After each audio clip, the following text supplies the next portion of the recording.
From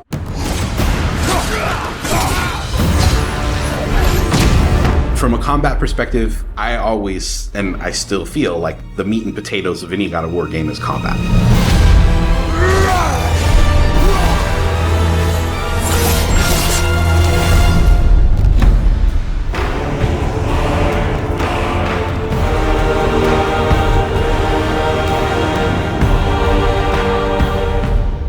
My name is Roberto Clemente. All my friends call me Bert.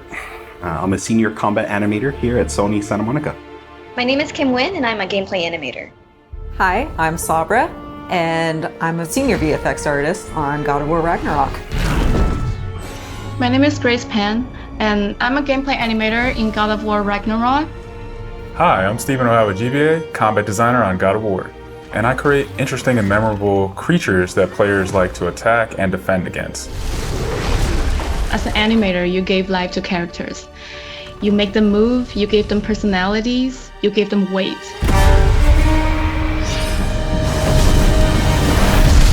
My role as a VFX artist is to put the power behind a move. You are in control of fire and earth and water and wind.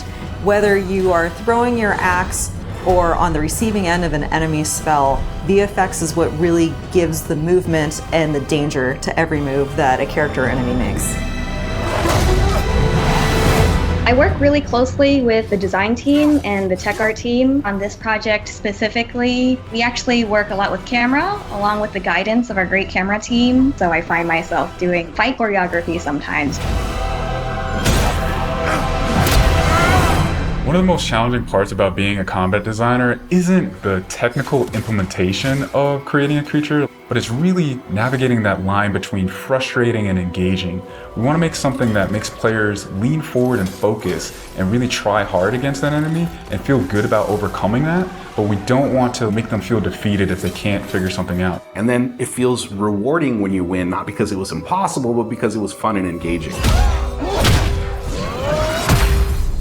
After the last game, we've heard the community cry out for more mini-bosses, bigger creatures, and enemy variety, and this time we really leaned into that. So in God of War Ragnarok, you're going to be traveling to all 9 realms, and each realm is going to have like its own theme of enemies that are very unique to that space. For example, in Alfheim, we're familiar with the Dark Elves, but this time around we're going to be fighting Light Elves, such as the Light Elf Warrior.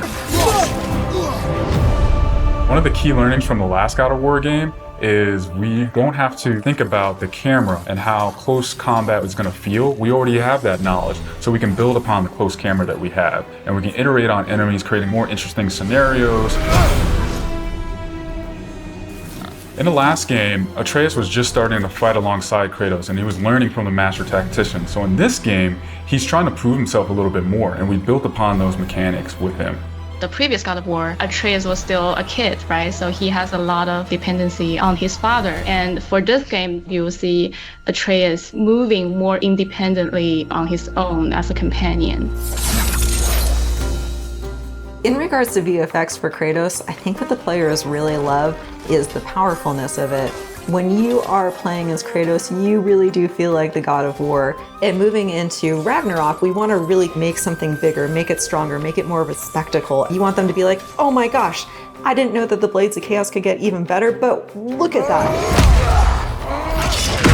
So as Kratos gets more powerful, he's going to have access to newer combos and newer abilities that will increase the combat depth of each weapon. For the Blades, one of the moves that I've really enjoyed from previous God of Wars is the combat grapple, and we're going to be bringing that with a new twist.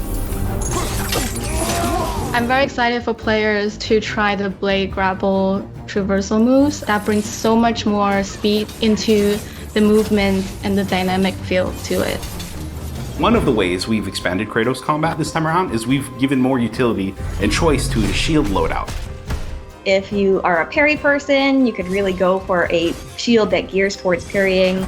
If you're a big blocker, then you could choose a shield that will really match your playstyle. One new mechanic or element that I'm really excited about is these combo finishers. Building up the stun meter this time around is going to lead to different ways to basically decapitate the enemy. You're going to be able to choose, which weapon you want to have when you kill a guy. Another feature that we've added for Kratos is his new pre-fall attacks. You could jump off a ledge, and if there's an enemy below you, you could slam down on him. There's such an emphasis on verticality in some of these fights that it's super engaging. And as Kratos, now that you have so much mobility and that you can also take advantage of that verticality, I think it just adds such another interesting layer to a fight. In God of War Ragnarok, we've enhanced the Kratos and Atreus duo. He's going to initiate a little bit more, be aggressive. He's going to fight alongside you, and sometimes even surprise you with his combo abilities too. Some of the new expanded companion actions that you'll see Atreus do leverage the fact that he's older now, he's bigger now. And he's different from Kratos, so his magic has a different flavor. Not only that they fight side by side together, there are also a lot of mini games and player interaction moments. For example, like the puzzle systems and the set pieces. You definitely will see a lot more collaborations between father and son.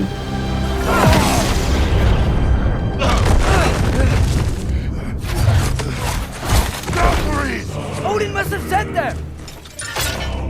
There's so much that goes into building a big set piece. You basically iterate and iterate and iterate, and it takes testing and just seeing what works to really figure out the personality of something. Basically, every department gives it their all to make things really spectacular. There were a lot of different times that I would look back at God of War games just through the ages. Before 2018, there were so many amazing, huge boss fights and set pieces that it was a huge inspiration for me on my time on this project. For the old father! Our design philosophy for creating new and memorable enemies is basically making them a combat puzzle, similar to like chess, and focusing on the chess pieces. Each piece has its own theme and its own use. You need to be able to see what's happening in an instant and be able to react as the player. There's a couple of different ways that we go into making an attack very readable for the player. Sometimes we add a signature audio cue, or we'll add the different rings, such as what we did in the last game, that lets you know that this attack is unblockable, you need to dodge it. There's so many different ways that VFX really helps not just show what an enemy is about to do, but show who the enemy really is.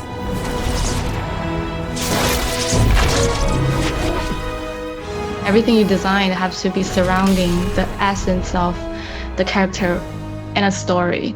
It's what makes it believable and memorable in the first place. I think what I'm most excited about is for players to experience the diversity of enemies that this game has to offer. You will be fighting everything from small little creatures to things that will take up the entire screen. All of their designs run the gamut. I think each one looks so much different from the next one, and each of them have their own play styles and their own little fantasies that go into it. And so I think if you are really into Norse mythology, you'll be very interested to see how Sony Santa Monica has taken some of these creatures and interpreted them for God of War. Everything that goes into the game, there's emotion behind it and intent behind it, and by the time it gets to you, everything that you've seen that you're going to play and experience has been sweated over, bled over, tested, and is fun to play.